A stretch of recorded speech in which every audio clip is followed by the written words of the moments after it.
दोस्तों, आज जो कहानी मैं आपको बताने जा रहा हूं वो सिर्फ एक कॉन्फ्लिक्ट की कहानी नहीं है। यह है ऑपरेशन सिंदूर मिलिट्री ऑपरेशन की कंप्लीट इनसाइड स्टोरी, जिस पर भारी विवाद खड़ा हुआ है।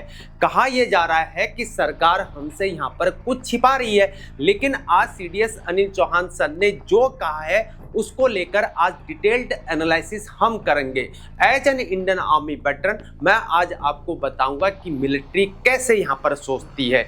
दोस्तों, आज हम ये डिस्कस करेंगे जहां पाकिस्तान का ये दावा है कि 6 इंडियन एयरक्राफ्ट जेट्स मार गिराए गए। सुब्रमण्यम स्वामी 5 एयरक्राफ्ट खोए, ऐसा उन्होंने कहा। सीडीएस ने आखिर क्यों तोड़ी चुप्पी? आज के इस वीडियो में आपको मिलेगा सीडीएस के एक्सक्लूसिव स्टेटमेंट्स का कंप्लीट एनालिसिस।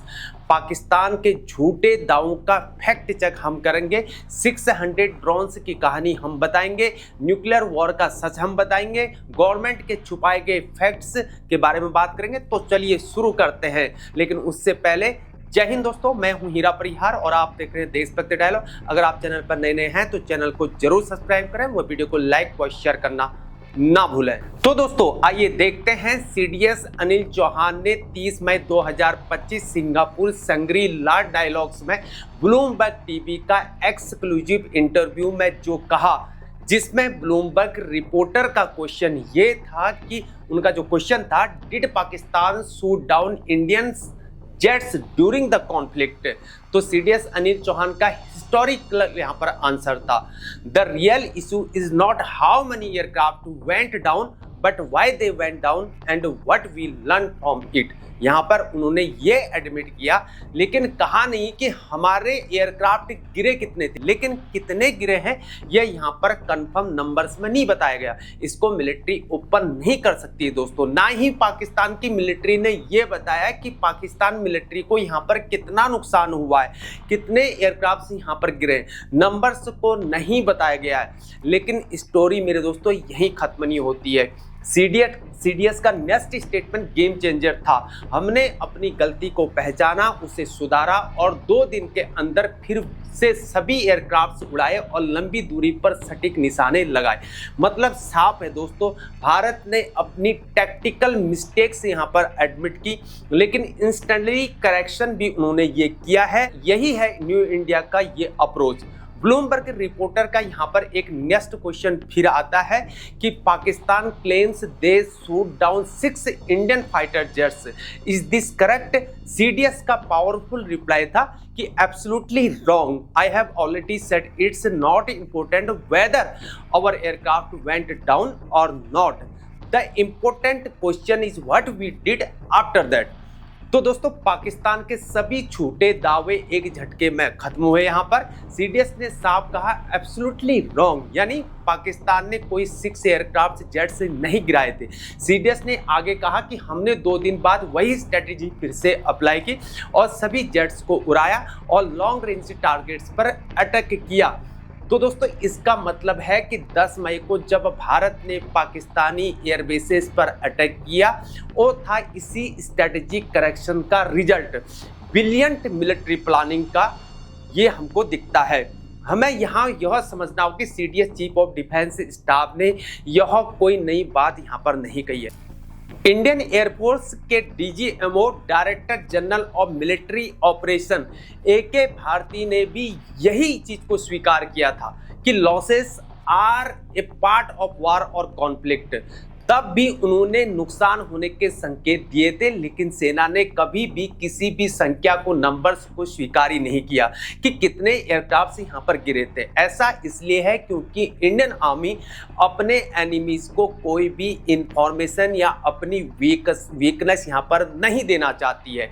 इसके विपरीत अगर हम पाकिस्तानी एयरफोर्स की अगर बात करते हैं तो उनकी तरफ से भी यहाँ पर एयरक्राफ्ट लॉसेस की बात को एडमिट नहीं किया गया है। यहाँ यहाँ तक कि जो नुकसान निश्चित रूप से हुआ था उसे भी यहाँ पर पाकिस्तानी आर्मी और उसकी गवर्नमेंट ने स्वीकार्य नहीं किया है। हालांकि सोशल मीडिया पर जो रिटायर्ड पाकिस्तान के जो एयर मार्शल है उन्होंने यहाँ पर नुकसान होने की बात को एडमिट किया है, लेकिन पाकिस्तान के एयरफोर्स ने इसे यहाँ पर एडमिट नहीं किया है। यही मेन रीजन है कि आप अपने एनिमीज को यह नहीं बताना चाहते हैं कि कितना नुकसान हुआ है और आपको इस बारे में कितनी जानकारी है। भारतीय सेना ने भी पाकिस्तान के नुकसान का दावा नहीं किया है, लेकिन इंडियन आर्मी जानती है कि पाकिस्तान को कितना ज़्यादा यहाँ पर नुकसान हुआ है। डीजीएमओ ने भी यही बात कही थी कि हमारा काम है यहाँ पर डिस्ट्रॉय करना, लॉसेस को गिनना हमारा काम नहीं है, इसलिए हम उनके आंकड़ों पर यहाँ पर चर्चा नहीं करेंगे। इंडियन आर्मी ने यहाँ पर इंटरनेशनल लेवल पर सभी इमेजेस और सभी फुटेज और सैटेलाइट पिक्चर्स को उपलब्ध कराकर इसे प्रूफ किया है, जो यहाँ पर पब्लिक डोमेन में ऑलरेडी मौजूद है। पाकिस्तान ने कितने एयरक्राफ्ट से गिराए या वास्तविक इनकी संख्या क्या थी यह नहीं बताया है। जहां तक इंडियन आर्मी के लॉस की यहाँ पर बात है उसे इंडियन आर्मी पहले ही यहाँ पर बता चुकी है, लेकिन पाकिस्तान अपने छुपे हुए नुकसान को यहाँ पर छिपाने की कोशिश कर रहा है और भारत की तरफ हुए नुकसान को यहाँ पर बढ़ा चढ़ाकर बात कर रहा है, जबकि हमारे एयरफोर्स पायलट सभी वापस यहाँ पर आ गए थे और सही सलामत हैं। हमें अब यह समझना होगा कि यदि क्रॉस बॉर्डर ऑपरेशन अगर हो रहा है तो हम ये मानकर चलते हैं कि नुकसान तो होगा ही, लेकिन बाद में नुकसान को यहाँ पर समझा गया और बेहतरीन परिणाम वो सब आप जानते हैं, आपके सामने रिजल्ट है।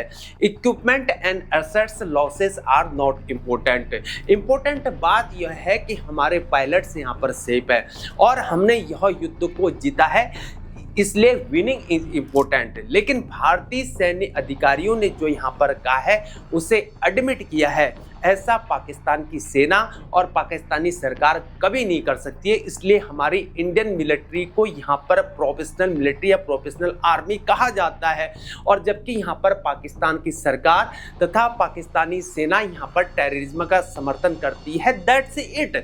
अब बात करते हैं यहाँ पर सोशल मीडिया की, जहाँ सीडीएस को ट्रोल यहाँ पर किया जा रहा है। देखिए, हमें यहाँ पर एक बात ये समझनी होगी कि आर्मी के जो पर्सन्स होते हैं उनको पीआरएन की पब्लिक रिलेशंस का यहाँ पर ज़्यादा नॉलेज नहीं होता है कि कैसे यहाँ पर मीडिया के सामने बोलना है।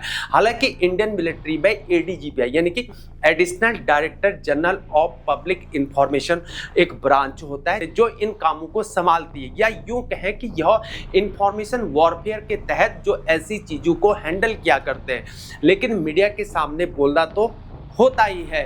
हालांकि आप भारत में रिप्लाई दे सकते हैं, यह भी हो सकता है कि क्वेश्चन वही पूछे जाए जो हम यहाँ पर डिसाइड करेंगे, और इंडियन मीडिया गवर्नमेंट से क्वेश्चन तो करेगी नहीं। अगर लिया तो क्वेश्चन आप कैसे हो सकते हैं, आप जानते हैं कि आप थकते क्यों नहीं, या कितना घंटा आप सोते हैं, कितना काम करते हैं इत्यादि, जिसका कोई तुक यहाँ पर नहीं बनता है। लेकिन जब आप इंटरनेशनल मीडिया के सामने होते हैं तो आप फिर सवालों के घेरे में आ जाते हैं। डिफरेंस यहाँ पर यही है।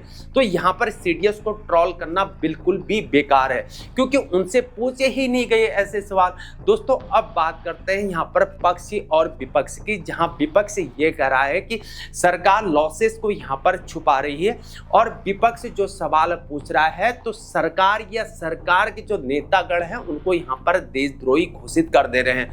अगर ऐसे सवाल पूछने वालों को अगर देशद्रोही घोषित करते रहेंगे तो आधा से ज्यादा भारत देशद्रोही यहां पर हो जाएगा और जेल में जगह नहीं होंगी या जेल हमारे लिए कम पड़ जाएंगे। तो इन बातों का भी यहां पर कोई सेंस ही नहीं बनता है। आपको सवालों को फैक्ट के साथ जवाब देना चाहिए, काउंटर करना चाहिए, न कि किसी को भी उठाकर यहां पर देशद्रोही घोषित कर देना चाहिए। ऐसा नहीं हो सकता कि सरकार के पक्ष में जो बोले वो स्वघोषित देशभक्त और जो क्वेश्चन करे वे गद्दार हैं। ऐसा कतई भी नहीं हो सकता। देखो, इस बात को हमको समझना होगा कि जो क्वेश्चन पूछ रहे हैं उनका भी भारत के डेवलपमेंट में उतना ही महत्व है, और टैक्स के रूप में पैसा लग रहा है तो उनका राइट्स है, वे भी देशभक्त हैं। टैक्स के पैसे से ही एयरक्राफ्ट फाइटर्स आएंगे और टैक्स के पैसे से S-500 आएगा, और टैक्स के पैसे से ही हमारी भारतीय सेना को यहाँ पर वेतन इत्यादि मिलेंगे। लेकिन इस बात को हमें समझना होगा कि सेना के जवान होते हैं वो सैक्रिफाइस यहाँ पर करते हैं देश के लिए, जो कोई और नहीं कर सकता है। तो हर भारतीय का कंट्रीब्यूशन है भारत के सर्वांगीण डेवलपमेंट में। तो देशभक्ति का मतलब यह नहीं है कि सरकार की तरफदारी करने वाला देशभक्त है और बाकी यहाँ सब ट्रेटर हैं। यह भी कतई नहीं हो सकता है कि जो सरकार की यहाँ पर तरफदारी करे वो अंधभक्त हैं और जो सवाल करे वो देशभक्त है। देखो यहाँ पर चॉइस अपनी अपनी है, आप किसी पर अपनी चॉइस को कैसे थोप सकते हैं। कोई यहाँ पर राहुल गांधी जी को पसंद करता है तो कोई यहाँ पर प्राइम मिनिस्टर मोदी जी को पसंद करता है, सबका अपना अपना ओपिनियन है। ऐसा कतई भी नहीं हो सकता है कि सरकार ही यहाँ पर देश है, क्योंकि देश से ही सरकार बनती है, न कि सरकार से यहाँ पर देश। देश लोगों से बनता है, सरकार से नहीं। सरकारें तो आती जाती रहेंगी, इसलिए प्रश्न पूछे जाने चाहिए, लेकिन देश के पक्ष में ये होने चाहिए, न कि देश को बदनाम करने के लिए। अब बात करते हैं यहाँ पर कि सरकार ऑपरेशन सिंदूर का श्रेय ले रही है। सरकार श्रेय ले रही है, इस बात पर मैं कम आऊंगा, क्योंकि मैं पहले ही इस बात को कई वीडियो में यहाँ पर एक्सप्लेन कर चुका हूँ। लेकिन मैं इससे ज़्यादा इस बात पर यहाँ पर ध्यान देना चाहूँगा कि सीडीएस ने कहा कि हमने अपनी कमियों को दूर किया। इस सवाल पर मेरा मतलब यह है कि अभी भी इंडियन एयरफोर्स में ओल्ड एयरक्राफ्ट क्यों है, क्यों इनको रखकर हमारे देश के जवानों के साथ खिलवाड़ हो रहा है। ऐसी कई घटनाएं यहाँ पर आ चुकी कि जो ओल्ड एयरक्राफ्ट हैं वो क्रैश हो रहे हैं, जिसमें यहाँ पर पायलट्स की जानें जा रही हैं। इसलिए इनको हटाना चाहिए, इनको बैकलोड करना चाहिए। क्या यह बात इस ओर इशारा करती कि हमारी इंडियन एयरफोर्स में एयरक्राफ्ट की कमी है, लेकिन सरकार के कानों में आवाज़ कब जाएगी? क्यों हम यहाँ पर इंडियन डिफेंस फोर्सेस को मजबूत नहीं कर रहे? तेजस पूरे नहीं, रफाल पूरे नहीं, उसका सोर्स कोड नहीं, हाल की यहाँ पर प्रोग्रेस रिपोर्ट नहीं, तेजस अमका का यहाँ पर प्रोग्रेस रिपोर्ट नहीं। आखिर कब तक यह चलता रहेगा?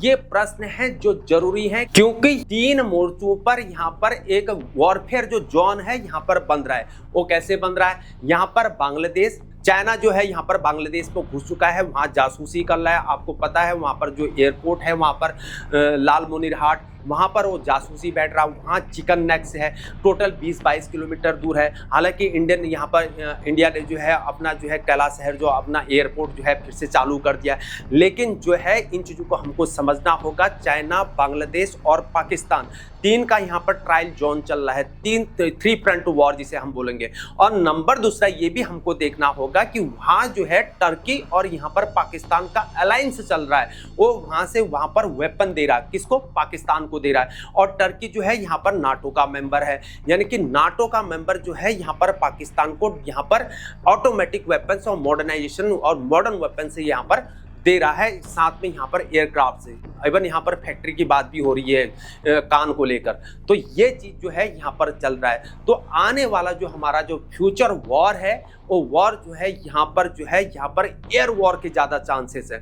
यानी कि एयर वॉर जो लड़ाई लड़ी जाती है, जब वॉर कॉन्फ्लिक्ट होता है तो सबसे पहले यहाँ पर एयर वॉर सबसे पहले चलता है। तो उसके लिए हमको यहाँ पर फाइटर्स चाहिए और अपने डिफेंस को स्ट्रॉन्ग करने। जब हम ऑफेंसिव जोन में होंगे, जब हम ऑफेंसिव यानी कि अटैकिंग मोड में होंगे, ऑफेंसिव मोड में होंगे, तो उसके लिए हमको यहाँ पर अपने ड्रोन से चाहिए और अपने एयरक्राफ्ट से चाहिए, आर्टिफिशियल इंटेलिजेंस के तहत चाहिए। और अगर पाकिस्तान से अगर कोई हमारे पास यहाँ पर अटैक हो रहा है तो हमको डिफेंसिव मोड में उनको रोकने, उनके काउंटर करने के लिए हमें S4 S500 या लेजर वेपन्स चाहिए जो उनको डिस्ट्रॉय कर सके। और इसके लिए हमें यहाँ पर अपना डिफेंसिव मोड ज़्यादा चाहिए। और वैसे ही हमको यहाँ पर एयर डिफेंस में ये सिस्टम चाहिए ना। दूसरा हमको यहाँ पर एडी के अंतर्गत जो है यहाँ पर हमको आर्टिलरी के अंदर हमको जो है तोप्स और गन्स चाहिए, जो कि यहाँ पर पहाड़ों को रिस्क करते हुए वहाँ जाकर वो डिस्ट्रॉय कर सके। तो हमारी लड़ाई जो है फ्यूचर वॉर की जो लड़ाई है वो इस प्रकार से होने वाली है। और जब ये सब हो जाएंगे, एयरफोर्स अपना काम कर लेगा, एयर डिफेंस अपना काम कर लेगा, इंजीनियर का फिर रोल होता है आर्मर्ड का, फिर इन्फेंट्री का कूच करने के लिए, यानी कि कैप्चर करने के लिए, अपना झंडा गाड़ने के लिए। तो युद्ध जो है आने वाला जो फ्यूचर वॉर है वो यहाँ पर एयर वॉर का है। तो भारत सरकार को इस ओर विशेष ध्यान, ये इंपॉर्टेंट थिंक है कि हमको अपने एयरक्राफ्ट चाहिए। हमारे पास तेजस पूरे नहीं, हमारे पास रफाल पूरे नहीं, सोर्स कोड नहीं, यहाँ पर 5th जनरेशन का एयरक्राफ्ट नहीं, 4 और 4.5 में चल रहे हैं वो भी पूरे नहीं है हमारे पास। तो इन चीज़ों को हमको समझना होगा। जबकि चाइना यहाँ पर 6th जनरेशन चल रहा है, वहाँ पाकिस्तान को कान दे रहा है 5th जनरेशन भी 6th जनरेशन, ऐसा इंटरनेशनल मीडिया में आ रहा है। तो हमारा यहाँ तेजस अमका जो है यहाँ पर अभी तक नहीं बन पा रहा। वो कब बनेगा? ये हमको विचार करना पड़ेगा, क्योंकि लड़ाई हमारी जो अगला जो युद्ध होने वाला है वो फ्यूचर वॉर जो होने वाला है वो एयर वॉर चलने वाला है। और साथ में यहाँ पर आर्टिफिशियल इंटेलिजेंस का रोल बहुत ज़्यादा है, इंफॉर्मेशन वॉरफेयर का रोल बहुत ज़्यादा है, और नंबर दूसरा साइबर वॉर का बहुत ज़्यादा रोल है कि बैठे बैठे यहाँ पर वॉर हो जाएगा। बैठे अपना साइबर को अपना इतना ज़्यादा स्ट्रांग हमें यहाँ पर करने की ज़रूरत है। जैसे कि आप सभी को पता है कि यहाँ पर जो है भारत के पास यहाँ गूगल जैसा नहीं है, क्योंकि हम यहाँ पर गूगल पे डिपेंड चल रहा है। तो ठीक है ना, इन बातों को हमको समझना है। तो हमारी सिक्योरिटी कहाँ पर है, इन बातों को हमको बहुत इन चीज़ों को एनालिसिस करने की ज़रूरत है कि हमारा जो अगर हम ऐसे घिर गए तो यहाँ पर वॉर जो है, यहाँ पर साइबर वॉर, एयर वॉर, तो ऐसे इस टाइप के हमारे पास वॉर है, इंफॉर्मेशन वॉरफेयर, तो इस टाइप के जो है ना इलेक्ट्रॉनिक वॉरफेयर, तो इस टाइप के हमारे पास आने वाले फ्यूचर के वॉरफेयर हैं। और इसमें जो है बहुत ही ये घातक है, यानी कि बैठे बैठे आप कहीं दूर बैठे हैं और वहीं से सब कुछ कर सकते हैं।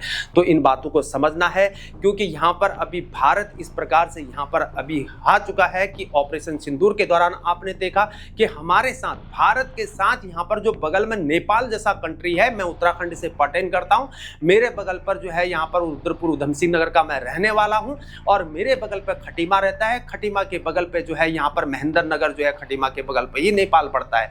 तो नेपाल जैसा कंट्री यहाँ भारत के साथ ये ऑपरेशन सिंदूर जैसा जब हुआ तो भारत के साथ खड़ा नहीं था।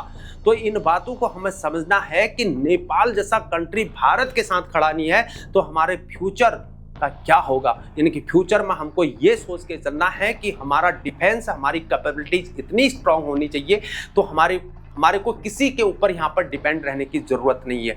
तो इन बातों को हमको बहुत ही ज्यादा समझने की जरूरत है। दोस्तों अब बात करते हैं यहाँ पर अग्निवीर और उनके हक का सवाल, और आते हैं अग्निवीर के मुद्दे पर। ऑपरेशन सिंदूर के दौरान अग्निवीरों ने अपना यहाँ पर दमखम दिखाया है, तो क्यों उनको यहाँ पर 4 साल के कार्यकाल पर छोड़ा जाए।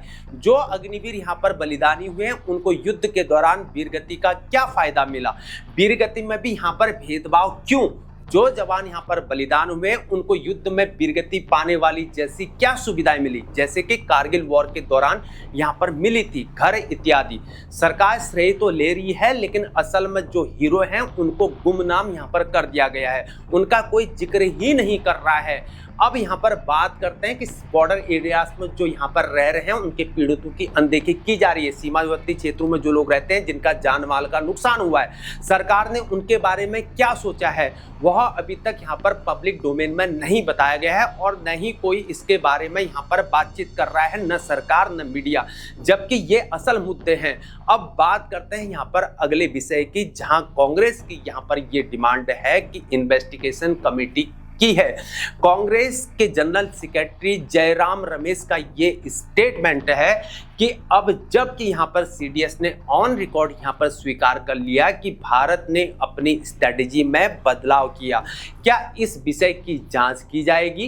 कारगिल रिव्यू कमेटी का रेफरेंस की बात यहाँ पर हो रही है 29 जुलाई 1999 को, जहां वाजपेयी सरकार ने कारगिल रिव्यू कमेटी का गठन किया था, और उस कमेटी के जो चेयरमैन उस समय थे, यानी कि जो डिफेंस एक्सपर्ट थे, O.K. सुब्रमण्यम थे, जो कि आज के दिन में एस जयशंकर आज के विदेश मंत्री हैं। और वाजपेयी जी ने यहाँ पर कारगिल वार के खत्म होने के 3 दिनों के भीतर ही यहाँ पर कमेटी का गठन कर दिया था। तो जयराम रमेश का सवाल जी जो है, क्या मोदी सरकार उसी तरह का यहाँ पर कोई कदम उठाएगी, ये उनका कहना है। दोस्तों यहाँ एक क्लियर पिक्चर जो है ना इमर्ज हो रही है दोस्तों, जहाँ सीडीएस जनरल चौहान का ये कहना है, या उनका जो क्लियर स्टेटमेंट ये भी था कि इस संघर्ष में कभी भी यहाँ पर न्यूक्लियर वेपन्स के इस्तेमाल की नौबत ही नहीं आई।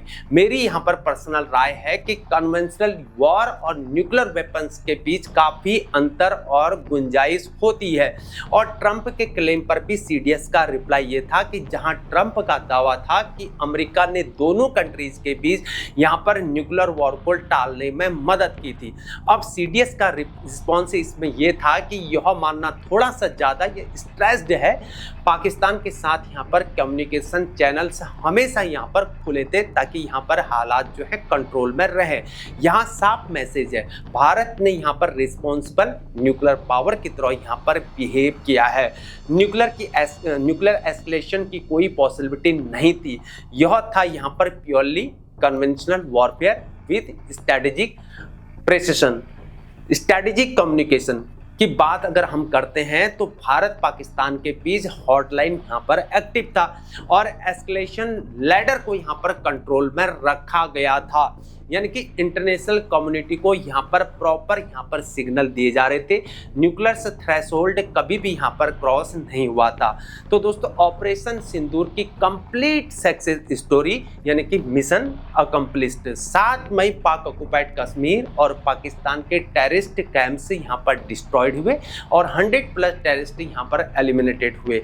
पाकिस्तान के मल्टीपल एयर बेसिस यहां पर डैमेज्ड हुए और 300 kilometre deep inside Pakistan successful penetration, all Indian pilot safely return.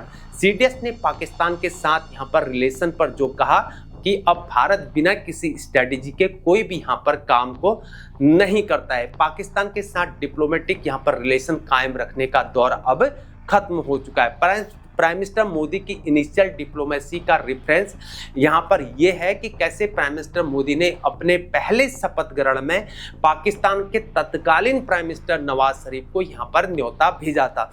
ताली बजाने के लिए यहाँ पर दोनों हाथ चाहिए होते हैं, लेकिन अगर यहाँ पर बदले में सिर्फ यहाँ पर दुश्मनी ही मिले तो दूरी बनाए रखना समझदारी है। यह है न्यू इंडिया का अप्रोच, यानी कि डिप्लोमेसी ट्राई करते हैं लेकिन यहाँ पर बिट्रेयल का जवाब मिलिट्री एक्शन से देते हैं। तो दोस्तों ये थी अभी तक की जानकारी। अगर आपको हमारा डिफेंस एनालिसिस पसंद आया तो हमारे चैनल को सब्सक्राइब करना ना भूलें, वीडियो को लाइक करें, वीडियो को शेयर करें। आज के लिए इतना ही, फिर मुलाकात होगी। जय हिंद, जय भारत, वंदे मातरम, भारत माता की जय।